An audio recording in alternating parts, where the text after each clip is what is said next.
Do you remember the first time that you got caught lying as a child? Maybe you took a slice of cake that mom told you not to eat, and then when mom challenged you, what did you do? You doubled down. You say maybe your siblings ate it, maybe the dog ate it. And when mom says, well, what's all that chocolate on your face? You say it's not chocolate, it's dirt. Well, at some point, you have to realize that you've just dug yourself in too deep.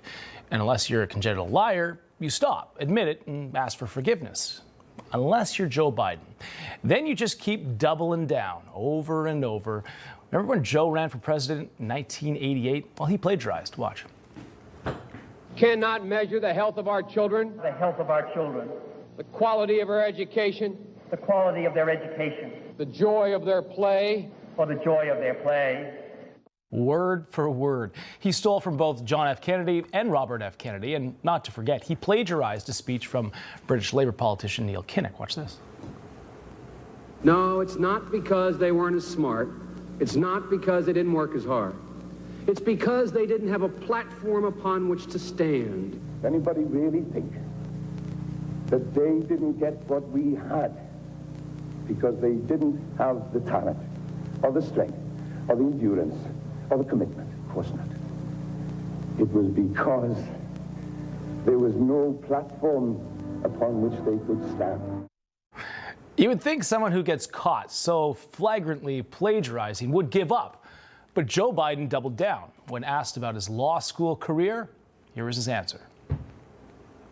I went to law school on a full academic scholarship, the only one in my class to have a full academic scholarship. Went back to law school and, in fact, ended up in the top half of my class.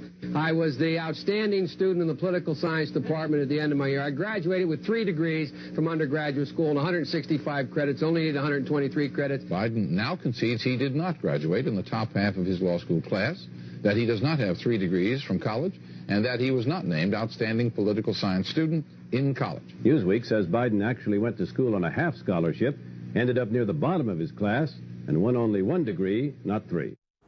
Back then, the media wasn't as forgiving as they are now. Now, if you or I were caught in such a web of lies and deceit, being honorable people, we would probably keep a lower profile. But not Joe Biden. He doubled down and ran again for president in 2008. During this whole career as a politician, it's always been known that Joe Biden and the truth had only a passing acquaintance. And every time that he was caught, he relied on the one trick that he knew best. He doubled down. Watch. Mean the laptop is now another Russia hoax? That's exactly what. Is this that's where you're exactly going? what. This is going. where he's going. The laptop is Russia. Gentlemen, Russia. I want to. So when he finally achieved his goal in life and became president, he had his whole staff of people that learned the Biden trick. Watch. Joe, you did such a great job. You answered every question. You knew all the. And let me ask the crowd, what did Trump do? Why?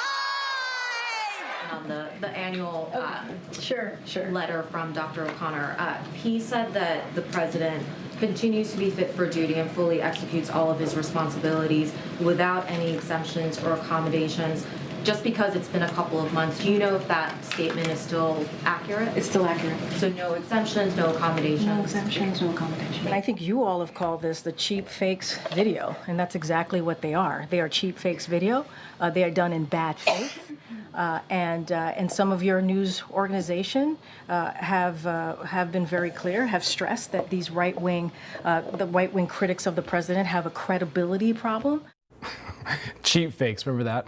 And now that Joe Biden is out of office, those same people who protected him have now turned on him. They're now saying that Joe Biden was in mental decline, and they knew it, and they kept it from scrutiny. Well, President Trump, he now wants to release that audio from the Robert Hur sit-down. So what's Joe doing? He's doubling down. Watch. What is your response to these allegations, or are these sources wrong? They are wrong. There's nothing to sustain that. Joe and Kamala Harris, he said that she lost the election because of COVID, racism, and sexism. That's not true. They lied about Joe Biden denying access to Joe to the public. That's not true as well. He said that he would have won if he'd stayed on the ticket. And there is no evidence of that. But perhaps the biggest lie of all, how many days he spent on the job. Watch. You know, one of the things that that, well, I'm Well, talking and too long. Alyssa, you know, one of the things I think is that the people who wrote those books were not in the White House with us. And they didn't see how hard Joe worked every single day. Biden, who spent 577 days away from the White House, around 40% of his presidency. So most normal folks would keep maybe a low profile, run from the lies, but Biden is using the same Biden technique, and he's doubling down yet again.